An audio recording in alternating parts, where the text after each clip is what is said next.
이번 시간에는 애벌레 촉입니다.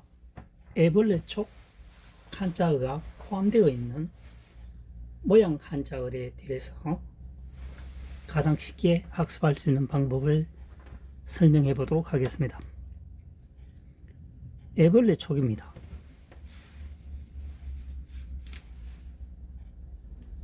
홀로도 무리속 머뭇거릴 촉이죠. 애벌레 촉 한자를 살펴보도록 하겠습니다. 거물망입니다. 안을 퍼죠. 벌레곤 벌레충입니다. 그래서 애벌레 촉 열심히 반복해서 학습하시려고 하지 말고 파자 분석을 통해서 하게 되면 한 번만에 기억 저장이 됩니다. 거물망입니다. 거물망. 안을 퍼죠. 벌레충입니다. 벌레 중에서 거물이죠. 거물을 안고 있는 것처럼 보이는 것은, 그러니까 애벌레들은 굉장히 밀집되어 있죠. 거물망처럼 애벌레들은 굉장히 밀집되어 있습니다. 벌레 중에서. 그것이 뭐냐면 애벌레라는 얘기죠. 애벌레의 초기 상태입니다. 그래서 애벌레 촉이 됩니다.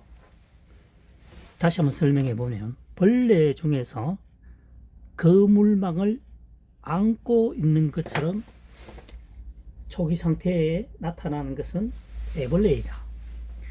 애벌레가 점점 자라게 되겠죠. 이 초기 상태를 말합니다. 그래서 애벌레 촉입니다. 두 번째, 홀로 독입니다.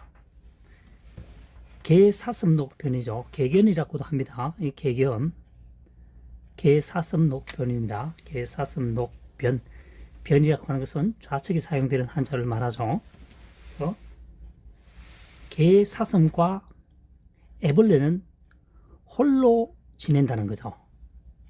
개사슴과 개와 애벌레는 친구가 될 수가 없습니다. 완전히 다른 성질이죠.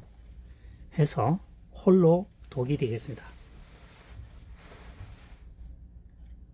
개사슴록과 애벌레는 함께 생활할 수 없기 때문에 홀로 독이 되겠습니다. 서로는 융화될 수 없는 사이입니다. 홀로 독. 그 다음 세 번째입니다. 붙어살속 무리속입니다. 지붕시죠. 지붕시입니다. 지붕시 또는 집시 또는 죽음시라고도 합니다.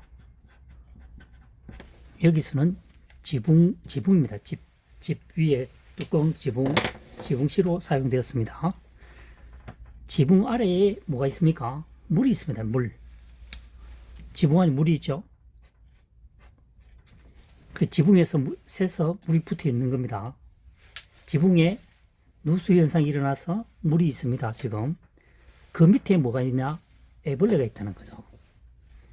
그래서 습한 곳에 애벌레가 생장하고 있다라고 생각하시면 되겠습니다. 그래서 습한 곳에 애벌레가 붙어 산다. 붙어 살 속. 애벌레는 무리를 지어서 산다.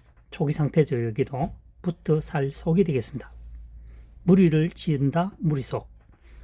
지붕 아래에 물이 있는 곳은, 습기가 있는 곳은 애벌레들이 많이 붙어서 산다.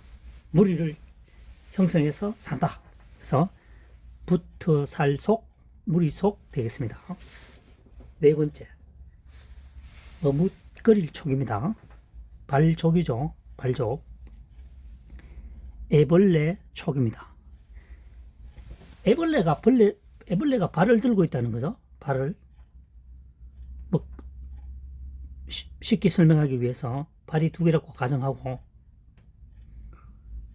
한 발을 들고 있다는 얘기죠.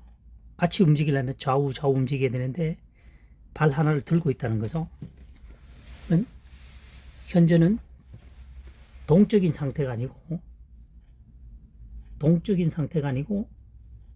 정적인 상태라는 얘기죠.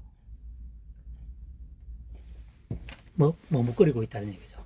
진행을 하지 않고 한 곳에 머물고 있으니까 머뭇거릴 촉이 되겠습니다.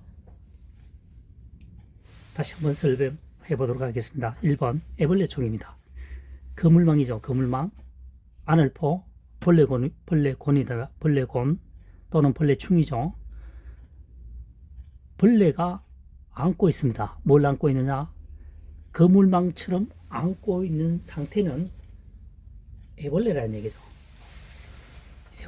애벌레는 초기 상태에는 수많은 알처럼 이렇게 있죠. 생각하시면 됩니다. 그래서 애벌레 촉입니다. 그 다음 총나라 할 때, 위나라 총나라 할 때 총나라 촉으로도 사용됩니다. 이 글자가. 두 번째 홀로독입니다. 개사슴녹변이죠. 개사슴녹변 애벌레입니다. 개와 애벌레는 어떻게 어울릴 수 없는 관계이기 때문에 서로 독단적인 생활을 하고 있다. 독단적인 생활을 하고 있다. 홀로독입니다. 홀로독. 따로따로 논다는 거죠. 그래서 홀로독이 되겠습니다. 3번 부트살속입니다. 지붕시 물수죠. 물수와 똑같습니다. 물수의 변형입니다. 그래서 지붕 아래에 물이 붙어 있고 그 아래에 애벌레가 있다는 거죠. 그러니까 습기가 있는 곳에 애벌레들이 붙어 살고 있다는 거죠. 그것도 무리를 지어서 살고 있다는 거죠. 여러 마리가 붙어 있다는 얘기입니다. 그래서 부트살속, 무리속이 되겠습니다. 그 다음에 4번 머뭇거릴 촉입니다. 발족이죠. 발족. 애벌레 촉이죠. 애벌레가 발을 들고 있다는 얘기죠. 오른발이든 왼발이든 여하튼 들고 있다는 얘기입니다. 그래서 움직이지 않고 진행하지 않고 나아가지 않고 움직이지 않는 상태입니다. 그러니까 뭔가 위험을 느끼고 머뭇거린다는 거죠. 그래서 머뭇거릴 촉이 되겠습니다. 그래서 여기서는 2024년 현재 시점이 어떻게 풀이하는지를 발족자를 통해서 한번 더 살펴보도록 하겠습니다. 발족입니다.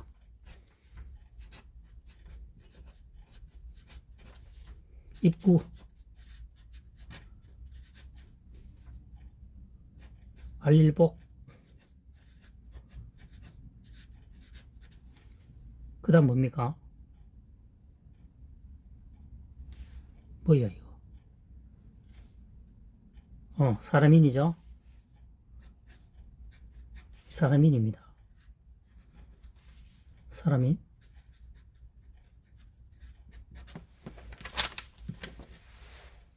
입구, 알릴복, 사람인입니다.